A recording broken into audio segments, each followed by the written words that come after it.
I think it's time to get going because holy smokes, we're going to be hard pressed to get this volume of great information in an hour. So we're recording, we're rolling. Diane, why don't you get us started here? Well, thank you for being part of another Foresight webinar. This one today is very exciting because from the series that we've done so far, we haven't actually covered wedge play. And we couldn't have anyone better, put it that way. This is the first of a two-parter.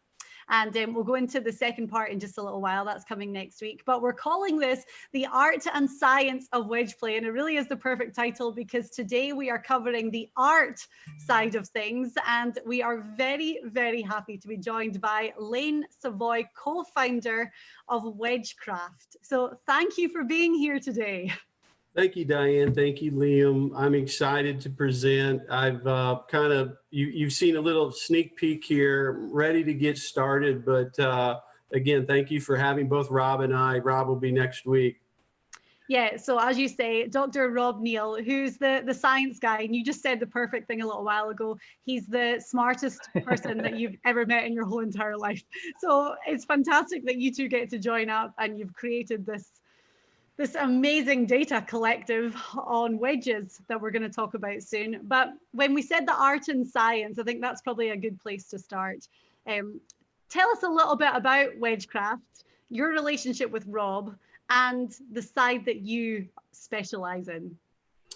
Yeah, Rob and I met years ago. I was an NCAA coach at University of Arkansas and Florida State for a little while. Got to work with some great tour players at those times, like David Lingmerth, Andrew Landry, Brooks Koepka, and we were trying to do player development. That was kind of what I was in charge of. And it just, I kept hearing about the greatest players in Europe working with this guy, and he was down at Doral, and I just dug in and I said, man, I got to figure this out. And so we met at a Danish national team training camp, and I was really impressed. And I said, man, there's a lot here that I don't understand and I've never been exposed to.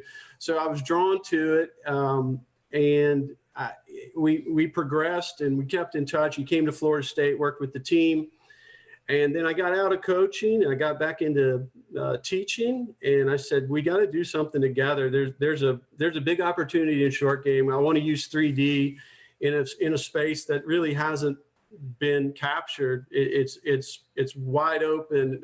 It's a blind spot. I mean, I said this before, everybody knows like the gamma and beta tumble of a shaft on a driver, but like you ask them how they get out of the bunker and they have no idea. So it was a little bit humorous to me. So we dug in and we designed a study, and we're really lucky to capture what we feel like is the most, it's the most comprehensive data set on anything inside of 100 yards. And we've incorporated a lot of people that have helped us along the way, a lot of coaches, teachers, and players. So we're excited. We're proud of our work, and we're going to keep going with it. So, and a good way to think about it is, you said 100 yards. Dr. Rob Neal deals with outside of 50 yards, and you're 50 yards and in. So that's what we're going to be focusing on today. And next week, he's the biomechanic. So we're going to be talking about impact and the physics and the maths and spin and everything.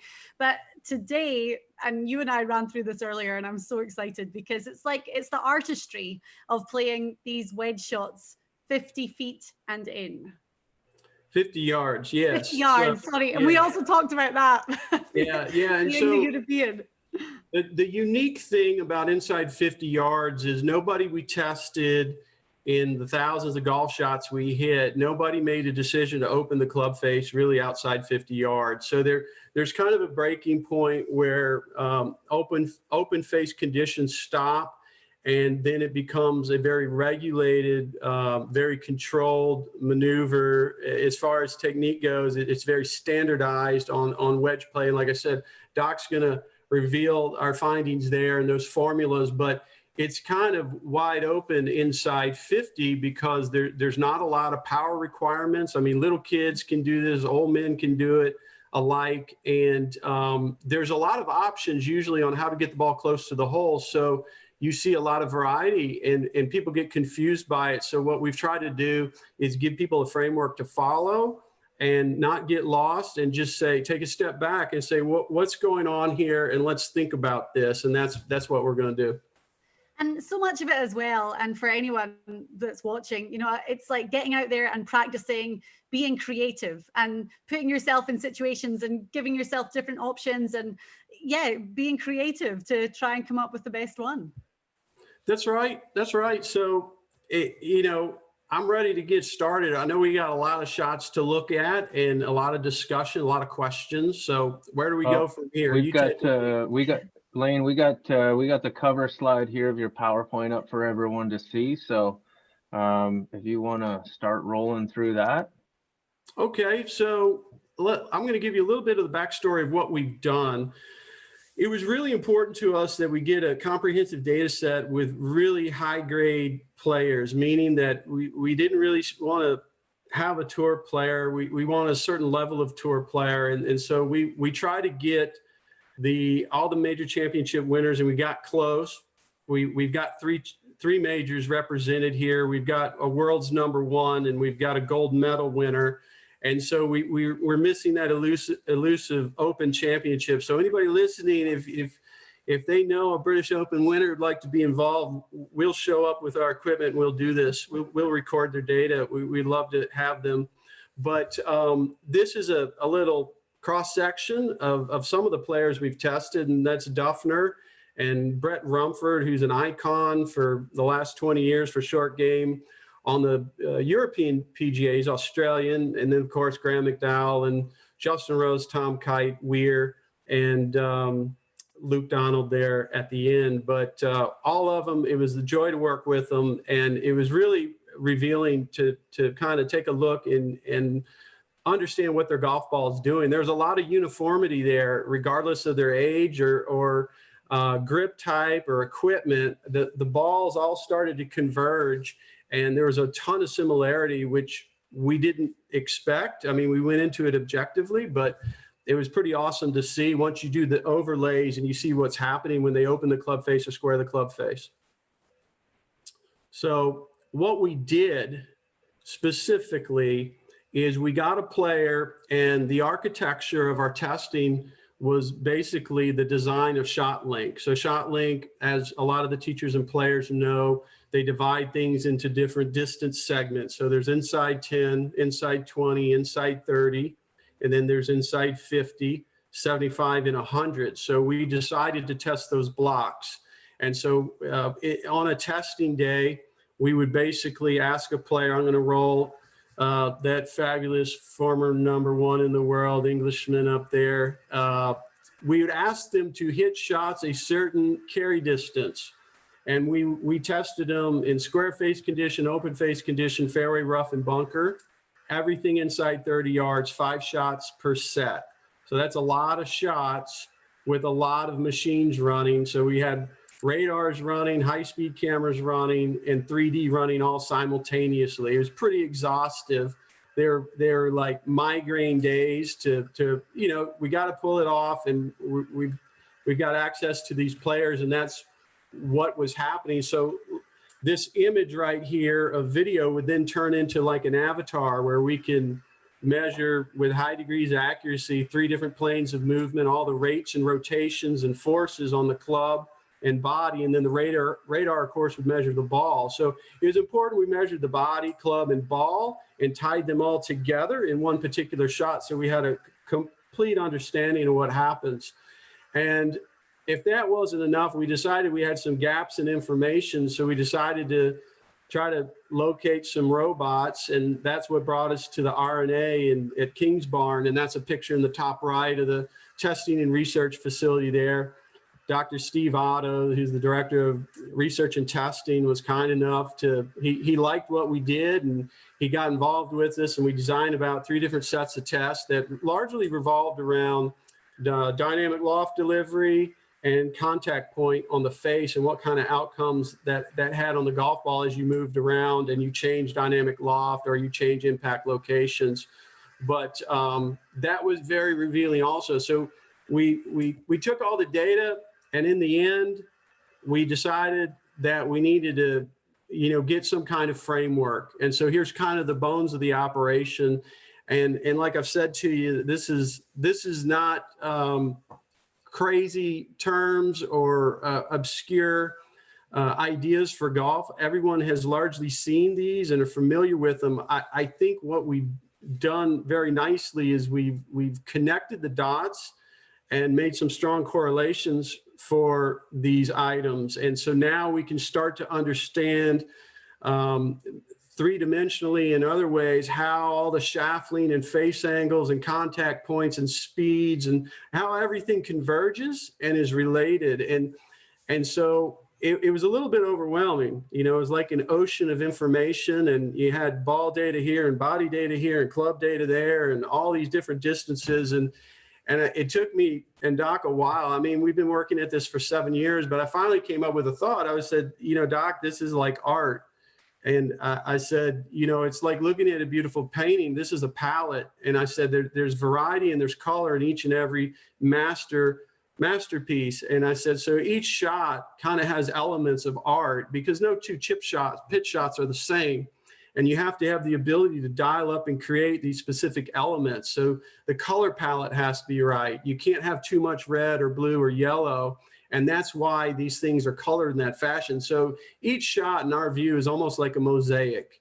And there's a certain amount of balance that you're trying to get to, or perhaps imbalance. If you want asymmetry, you need to be heavy on attack angle. You need a lot of red in that image. But that's essentially where we landed. We said this is the skill set for wedge play that are the guiding principles for learning. They're the control variables. So I just ran on like a major mouthful. Does anybody have a question so far? No, I love it. And I think that when you described that to me earlier, I was like, that sums it up perfectly, because you had said, well, you can't make a painting with all red paint, for example. So yeah, that's why there's all these things that have to go into it. That's right. And so in the end, we have an intimate knowledge of these definitions, these variables, and we've assigned quantitative values to them. We know what the attack angles really need to be. And so this is like setting the dials. Like people, what's unique about, let me just give you an idea of how we think about club speed. So if you take an unbelievably gifted world #1 with massive power, let's just talk about Brooks for a second. He can hit a 7-iron, maybe 200 yards, and his club speed, just for really simple math, for the sake of conversation, it'd be about, let's just call it 100 miles an hour. And if on a particular shot that he would need to create, he would want to dial up a 7-iron that carried 191. So Brooks could do that. He could modulate his speed to deliver maybe 2 or 3 miles an hour less, which would be the requirement, but he's not comfortable doing it. He likes staying wide open at a very high threshold and hitting stock shots if he had his way. So a lot of shots wouldn't fly 191, and he couldn't deliver 3 miles an hour less club speed. But that's a 7-iron from an extremely talented individual. The same requirement for speed as it appears with a wedge is you got to fluctuate your speed from 15 miles an hour all the way to 75 miles an hour, and you have 400 and 500% of clubhead speed change. And that's not anywhere else in the bag. That is not occurring anywhere, but it has to happen at a great degree of precision with wedge play. So I can go on, and that's a different discussion on the deep dives on these control variables, but that's a club speed illustration. I have a question for you, Layne. As I'm looking at this, I love the painting analogy. So I'm starting to think about the color wheel and back to art class and how I used to mix things together.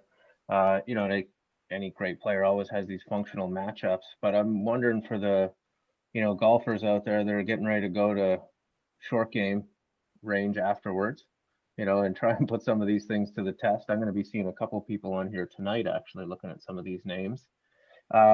Are there certain ones of these fundamentals that exhibited greater variability than others? Oh, well, they're kind of like a taxonomy. Attack angles on top. It's the most difficult one. It has perhaps the most change.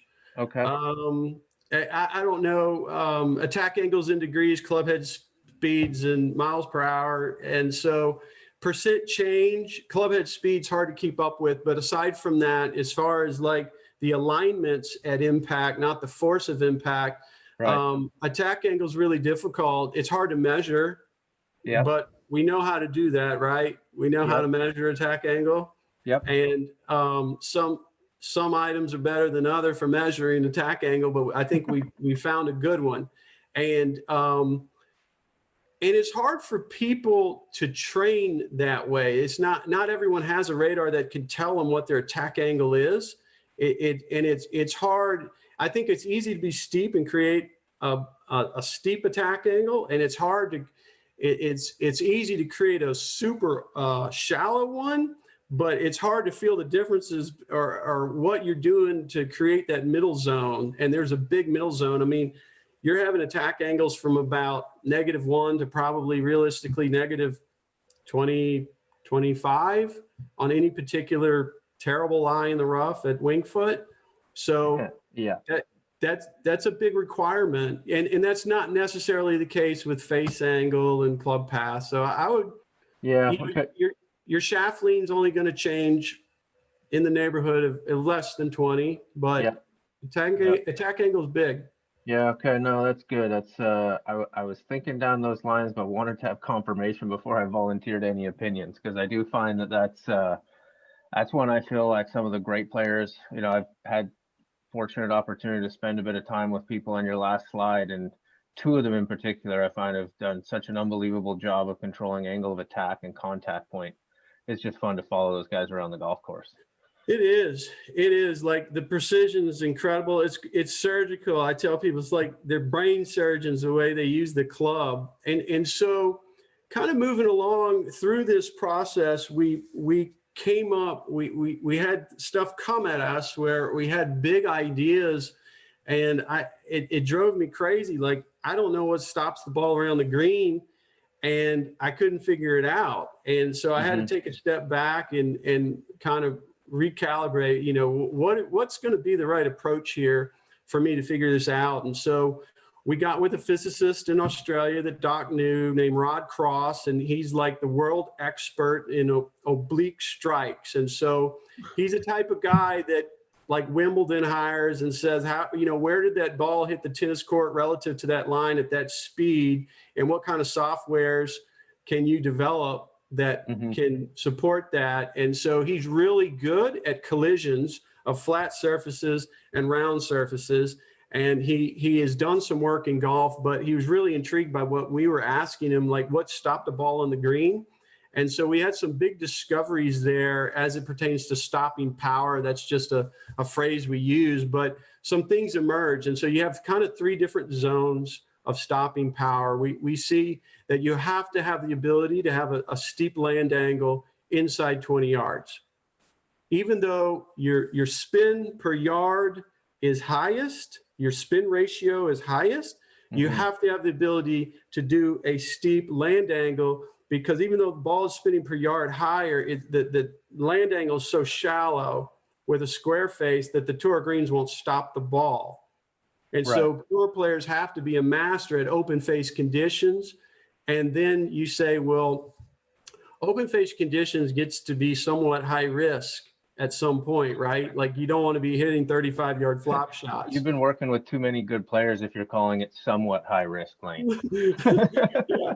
So at that point, you kind of get in this gray area where spin thrives. And although here's what's happening, that the ball is not hit hard enough to warp its ball flight with pressure and resistance in the air. So it's like a parabolic shape. And so if that's the case, you only start changing that at about 50 yards and beyond. where the ball would have an apex and then steepen into the green. So if you have a uniformity of land angle inside 50 yards, then you have to be able to spin the ball tremendously to stop the ball, because all the land angles are virtually the same. That makes sense? So Yeah. the people that could spin the ball the most have the greatest advantage. So I'm going to, let me see if I can throw out some, hopefully not disappointingly generic statements, but you can kind of go yes or no to see if this is a simple starting takeaway for some of the golfers out there to kind of take and use this. So if I'm going out and I'm going to be practicing inside 20 yards, don't worry about trying to spin the ball. Just, understand that if I want it to stop, it's going to stop by a steep angle of descent. Well, I would say different. I think you have to get, I think people, developing golfers, tournament players, anyone who has aspirations, you got to get your square face stuff up and down. You got to pitch it close to the hole from the fairway. Like that's your free throw in basketball. We got to make those if we're going to be competitive. But then you have that's like your housekeeping. That's basic maintenance on your game. But then you have to learn how to develop open face conditions and get good at them and understand the different speeds you can swing, the different places on the club face you can hit it. And because there's so much variance, your different shaft lean components. And so you have to spend a lot of training time in this space. Mm-hmm. You have to do a lot of open face conditions if you're going to get the ball up and down on harder golf courses. Right. For sure. And then like when I think about this for 20 to 50 spin rate, yeah, absolutely. And I'm now thinking about my normal club golfer, let's say like 6 to 18 type handicap. When I start to think spin rate and I'm looking at your color palette over here, thinking, gosh, contact point. I see a lot of fluctuations, spin rate and contact point, and a lot of people would that be a myth that hitting it solid is going to spin it more? Like, that's like the first thing, right? First thing I would see for amateur golfers, like, I want to spin it more. No, that's a myth. Okay. So think about this. If you hit a ball solid, your smash is higher, correct? So the ball comes off the ball comes off the face faster. So the energy transfer is high. But we also know that to create spin, you have to have speed, correct? So the higher the speed, the more you can spin it. Mm-hmm. So what you're trying to do is create a lot of speed with a low energy transfer. Yep. And so what that requires you to do is actually have like a programmed mishit. You're trying to hit the ball out on the toe, low on the face, like these guys do. And then you can start to swing harder and harder, and the ball goes the same distance as a square face. And so you're cheating physics, but it's by design, and it's not easy, but that's what's happening when you see these crazy shots that spin back from like 40, 50 yards. These guys have figured out it's like using harmonics on a guitar. They're using the tool a little differently, and they're cheating the system with the intention of creating a profound effect on the outcome. It's not a standardized deal. And so contact point's really critical actually in this zone, whereas you'd never try to hit a 75-yard shot off the toe because then you can't predict the energy transfer, and you don't know what your carry number is, launch, spin rate, trajectory, all those things. But in this zone, you really want to have the ability to control contact point. Yeah. Okay. No, that's I think, again, super useful takeaway for people, especially, most of the people on here have a device that measures contact point regardless of club head speed. Knowing what you're looking for there is pretty good use of your tech. It's crucial. It's crucial, really understanding that and really wiping the face clean. Every shot, having a dry golf ball, all of that is so important for spin generation. Doc's going to speak to those points next week. But when I do short game teaching, I mean, I am a hawk right on top of my player, right on top of the balls. I wipe the club. I clean the balls. Everything is dry. I mean, if it's an early morning lesson, I might as well cancel. Like, I don't even want to do it because you can't spin the ball. Yeah. And so that's how kind of we think through the spin rate stuff. And then finally, you hit the ball hard enough to where, you know, it launches at, you know, probably a sub 30 condition. Pretty fair to say. It's going to be somewhere in the 20s, depending on the style of shot they're hitting and the loft they're using. But eventually it's hit so hard, it climbs so high in the sky that you get a really steep land angle combined with a very high spin rate because of the ball speeds and club speeds involved. And so that's your maximum. That's maximum stopping power. That's why those guys are laying up at Augusta on 15. They're hanging back at 75 to 90. They're not getting down to 40 yards and keeping their fingers crossed. So. Oh yeah, absolutely. So that's this is how great stuff. That's how you move through what you're trying to do as far as getting the ball close to the hole and where do I train and how do I train, and really let's get specific with it. Now the fun starts. We're kind of through the basics here of kind of talking about the academic elements of what we've done. I know people like looking at great golf shots and watching tour players. I was watching the coverage last Sunday, and I caught it late. I was kind of busy, and then I caught the back nine, and this happened. And I've been thinking about it ever since. I'm not sure I've seen a greater short game shot really in my lifetime. Like the things that he had to do to create this blow my mind. I mean, he didn't even know how to stand. He spent like 2 minutes trying to figure out if he could stand on the slope, him and his caddy, got two people working on, and then he finally grips down to, you know, way down on the shaft like this, and the elements of this shot, the complexities, and you know he doesn't practice this. I mean, there's no way this guy practices. It was all instinctive. I mean, it's crazy. This is like a lunar landing by Neil Armstrong. When everything's going wrong, he pulls it off. It's awesome. So, and let me tell you, this is what's going on with the loft. Can you guys see me? Am I in the frame? Yep. Yeah, we can see you. Yep. All right. So I was telling you guys earlier, I've got a simple, this is illustrating the loft plane. So this is a 56-degree wedge. And if I hold the shaft vertical, there you go, you got 56 degrees.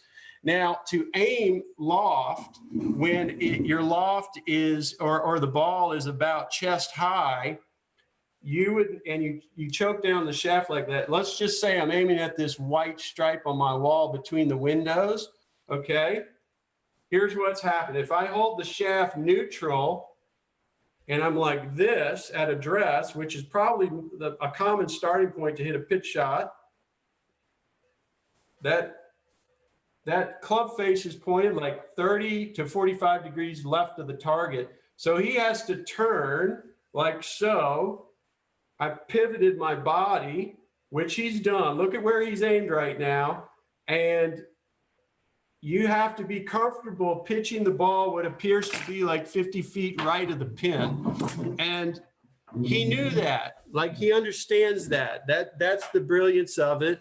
Yeah, I think it's if he was using a 60-degree loft wedge, wouldn't it be something crazy like for every degree it is above his feet, he's got to aim 2 degrees to the right? Yes. Yeah, like it's, I'll get one of the guys watching, David Sauls, check my math on that. But I love that you pulled that out right away, because yeah, I don't think many people have practiced in conditions like that where they'd even know where to begin.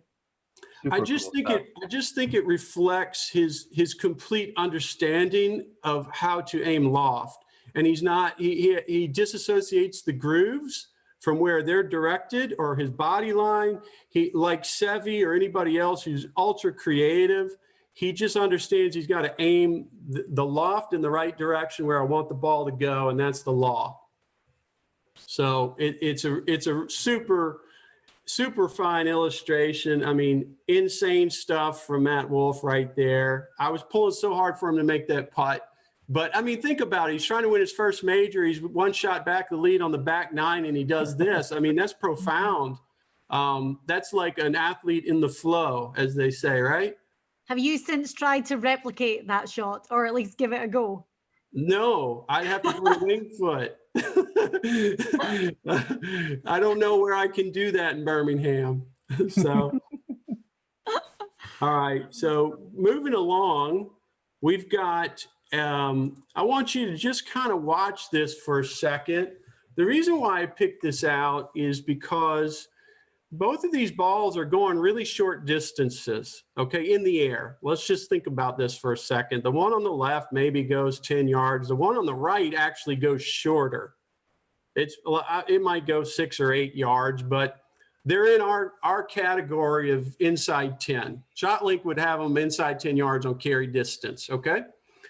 The differences in the control variables here are astounding. Like the amount of shaft lean that Jordan is using on the left is in the neighborhood of like 20 to 22 degrees, because I've measured this and looked at it. Just, I mean, not scientifically, we didn't have a sensor on his shaft, but it's unbelievable how much shaft lean he incorporates. He loves using shaft lean like that. That's a comfortable style for Jordan. It's a preference.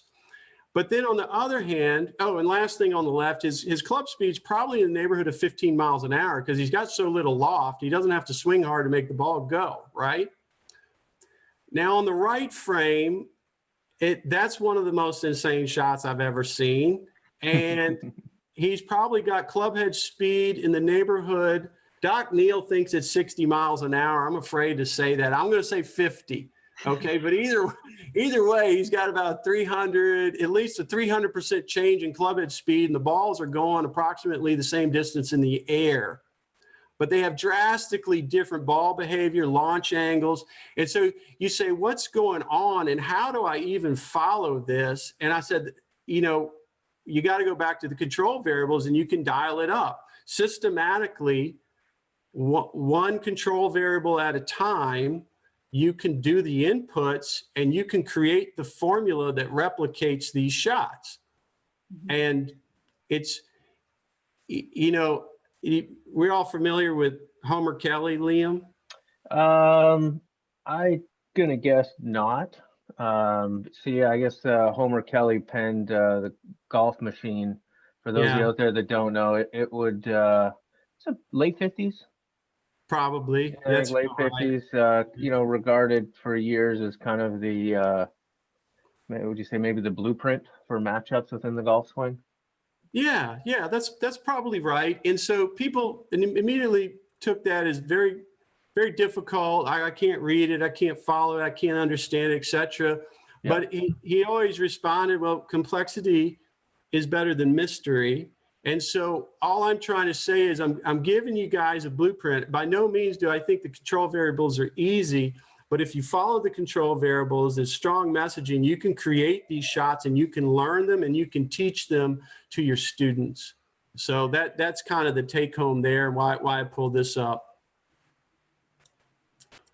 Now, interesting, just look at the different release patterns. That's the same, approximately the same location in the hand path, and look how wildly different the position of the club is, his body. I mean, it's just amazing how I mean, we're talking about dynamics. That's what we're doing. We're talking about the ability to really change how you use a club. This is the same club.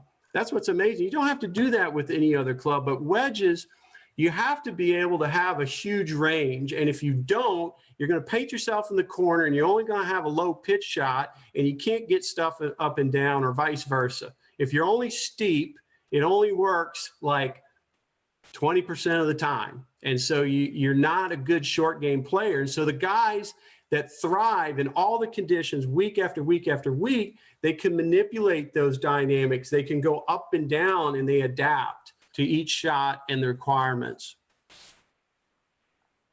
Moving along, we got maybe my most favorite modern player for a long list of reasons, but he is phenomenal with a wedge, especially inside 50 yards. And by the way, he's done it his entire life. He didn't learn it last year. I mean, he is a once in a generation guy, I feel like, with a wedge, like a virtuoso, really. I'll tell you what, speaking firsthand, you know, when I was still playing professionally, my off-season training ground was SCGA, now Rancho, California. So I've been watching that kid since he's like 12 years old, and you are 100% correct. It is freaky good his whole life, like demoralizing to the Yes, yes. And so let's look at this shot a few times. Let's take a close look at what happens at impact.